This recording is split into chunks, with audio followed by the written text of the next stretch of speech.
So this is the Nido car seat. It's the Nido. It goes from 4 pounds to 35 pounds or 32 inches. Once they hit one or the other, they are out.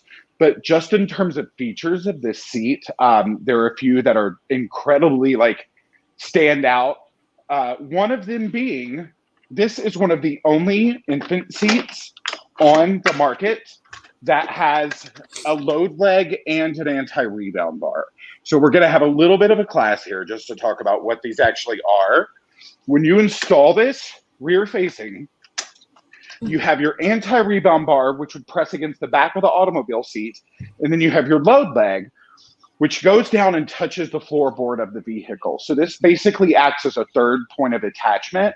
Kind of think of it as like almost like if you had a car seat in reverse and you had used the tether anchor in rear facing, which is not common, and read your manuals, but it's the same kind of idea. It's just a third point of attachment. So in a collision, if you're in a frontal collision, everything is going to go towards the point of impact and then back. This is what we call action and reaction, or rotation and rebound. So if you want to think of it like this, it's going to rotate towards the point of impact and then rebound back towards the back of the vehicle. So the load leg, a lot of that crash energy is going to be diverted through the base, down through the load leg and into the floorboard. And that helps absorb those crash forces and eliminate rotation in a collision. That's the action, if you will. The anti-rebound bar, or the ARB as we call it, acts against the reaction or the rebound. So it's going to help keep the seat from rotating forward and rebounding backward. And that also helps keep the child contained within the shell more effectively. And this is one of the only seats on the market that has both. So that's a really, really nice feature. Obviously, you have latch attachment with this. You do use the lower anchors. This has a brilliant built-in lock-off system, and you use this with the lower anchors or with the seatbelt. And you basically would just thread it through, tighten it down, and slam that down, and it doesn't budge. So you want to make sure your car seat is at the right level. And this does have a really, really good leveler here that's very visible. A lot of times the levelers in car seats are like just a line on the side or like whatever. They're harder to find. This is very visible, and it's also right here in the instructions. Like the easy kind of install instructions are right there. So it is very good. They did a very, very good job with this base. Now, the car seat itself, this is the Nido 435, again, 4 pounds to 35 pounds or 32 inches. It has, and this is the Monomore color. I'll just pull this up really close so you can see it. She's got cute little rose gold situations, which we know Sherry likes a whole lot. I love my rose gold. This is their Pagoda Hood.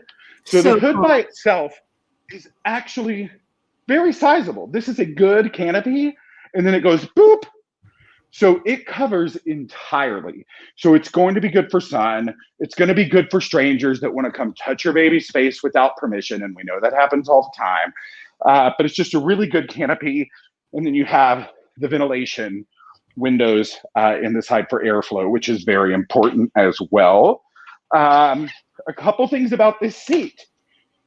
You do have this great infant insert. Think of it as like a booster seat for your car and a seat belt. Little infant inserts like this for underweight babies starting at 4 pounds, they need to be a little flatter. You don't want them in like the C situation. They're going to be like, boop, a little flat. So this helps flatten it out and makes them fit into the harness better. And then speaking of the harness, as your child, and again, this is rear facing. So you want the harness at or below the shoulders when they're rear facing, be it in your infancy or in your convertible. This does have a no rethread harness. So you don't have to worry about like undoing the harnesses, threading them through the back of the seat, getting them tangled, putting them in the wrong slots. It's very, very easy. And it's just a mechanism right here in the back. And it's covered with this panel.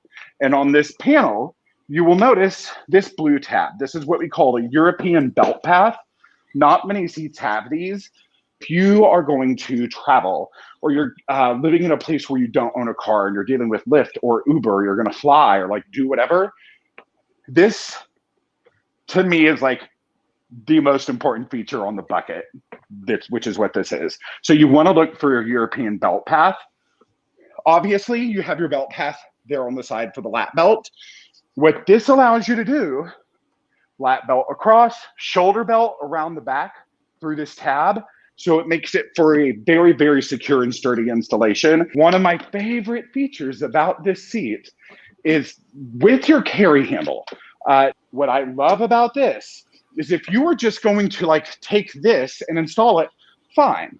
But you would like, you know, most car seats, you would lose the anti-rebound property of the seat. Mm-hmm. This allows you to flip the handle forward, and the belt path is built into the handle right there. So you have to flip this forward to install without the base. And then what that does is, ta-da, lap belt across there, shoulder belt around the back.